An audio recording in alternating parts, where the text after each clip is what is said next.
Have Manchester United finally got it right?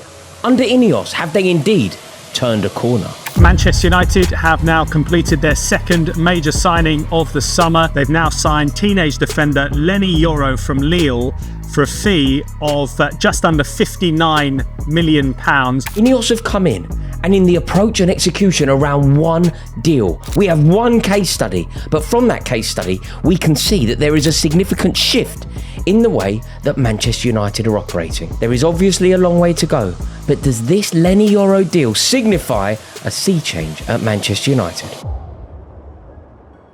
By and large, the transfer strategy employed under the Glazers was haphazard, erratic, and on many occasions, totally ill thought out and downright moronic. From Angel Di Maria, to Jadon Sancho, to Alexis Sanchez, to Donny van der Beek, to Harry Maguire, to Paul Pogba. Manchester United were a shining example of exactly how not to conduct your business in the transfer market. Quick disclaimer, everybody who's ever watched any of my videos knows quite how much I love Paul Pogba and how brilliant a footballer I think he is. The reason he was on that list is because they bought him for £89 million and then gave him away for free, not because of the quality of footballer. We continue. Manchester United had basically become a catastrophe in the transfer market, and they had this expensive habit of signing once brilliant but ultimately aging and difficult superstars. Sometimes they work, sometimes they don't. For every Henrik Larsson, there's an Alexis Sanchez. For every Zlatan Ibrahimovic, there's a Radamel Falcao. And the way that Manchester United were doing their business was ultimately unsustainable. It was detrimental to the first team, and any aspirations that the fans may have had of launching a serious and sustained bid to win the league were basically impossible. However, something has changed. There is a shift. The signing of Leny Yoro could signify the perfect new approach by Manchester United. They have a new team in place. Chief Executive, Omar Barada, Sporting Director, Dan Ashworth, Technical Director, former Blackburn winger Jason Wilcox, and Director of Recruitment, once of Chelsea, Christopher Vivel. And these four minds have come together to work out a new blueprint, a new approach, a new MO for Manchester United to proceed into the new season.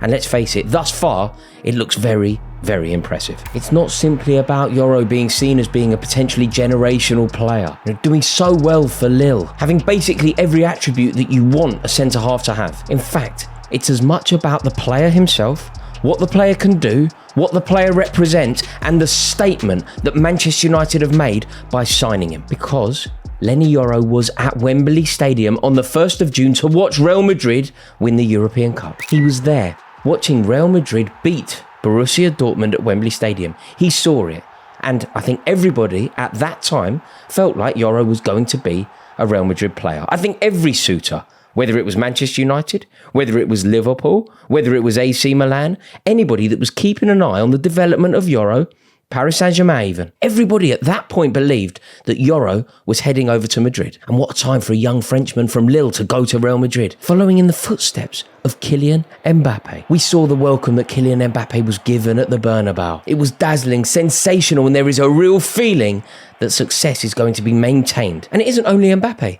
There is already a strong French contingent of young players that would appeal to Yoro to join, surely. Camavinga, Tchouaméni, Mendy, they had all been whispering Lady Macbeth style, trying to convince Yoro to go to Real Madrid. Now, when I say trying to convince him, I'm not for 1 second suggesting that signing for Real Madrid is something that you need convincing about. I'm not saying that playing on the Iberian Peninsula, representing the most iconic club in the world, is something that anyone can convince you to do.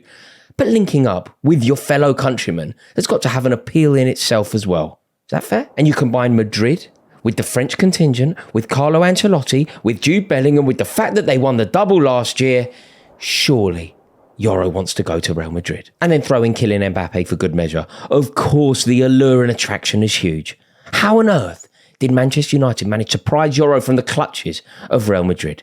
It's annoying, but it's excellent work from everyone involved at United, isn't it? Parallels can actually be drawn here with Raphael Varane. When Raphael Varane was 18 years old, Manchester United were desperate for his signature. Manchester United did everything they could do to get hold of Raphael Varane, to try and coax him to Old Trafford. They were in fact so keen that while the Manchester United chief executive David Gill was in Lens trying to work out the contract with the club, Sir Alex Ferguson went to Raphael Varane's mother's house in France to try and convince her to suggest to her son that he should sign for Manchester United. The problem was Zinedine Zidane. Zidane spoke to Varane's mum, Zidane spoke to Raphael Varane himself, and ultimately, Manchester United missed out on a player that they were so confident that they were going to sign. But this time, the situation is totally reversed. And it's actually amazing that they were, because Manchester United were not in a good position to sign Yoro at all.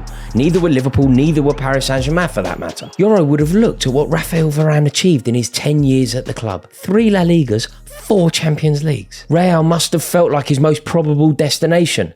But, crucially, Manchester United never gave up. What Manchester United were offering was something different, something bold, something new, something daring, and something appealing to a young, ambitious footballer. United could also promise him playing time. In fact, there's no doubt that he's going to be starting games for Manchester United, whereas starting games for Real Madrid with their dazzling array of superstars isn't going to be quite so easy to break into the team. So that is something else. Playing in front of the Stretford End in the theatre of dreams is something that is obviously going to appeal to any footballer.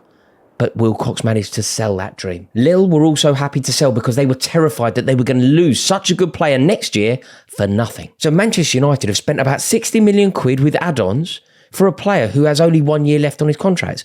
Real Madrid, in their new look, their new approach, the way that they don't really like to spend money on transfer fees, were never going to do that. They hope to secure Yoro on a free. And it is fair to say that Real Madrid don't do that anymore. Think about the money where they've spent since Eden Hazard. They haven't really spent huge amounts of money on players. Camavinga not dear, Tchouaméni not dear, Bellingham not especially dear, Rudiger for free, Alaba for free. Misleadingly, Mbappe even looks quite cheap. And it could signify something very different for Manchester United, because over the last 10 years, they haven't had much luck trying to prize young, exciting talent from the clutches of other clubs. Just over a decade ago, Gareth Bale set a trend. He chose to go to Real Madrid instead of Manchester United, and since then, Manchester United have really struggled to get hold of the young, prodigious talent in world football. Erling Haaland chose to go to Borussia Dortmund rather than to Manchester United. Jude Bellingham chose to go to Borussia Dortmund rather than to Manchester United. And it has been very, very difficult for Manchester United to woo the very best young talent in world football. Until now. Maybe signing Leny Yoro could be the moment that changes Manchester United and takes them back to the club that they once were. Yoro is undoubtedly a very good footballer, but the signing of him, capturing this player for Manchester United, feels symbolic for what it represents as well as for how good the footballer is. Time will tell, but it really does feel like Manchester United have made an incredible start to this transfer window. Thank you so much for watching this video. I really do hope you've enjoyed it. If you have, please give it a like, click subscribe, and let me know your thoughts in the comments below. Have a wonderful day. Cheers.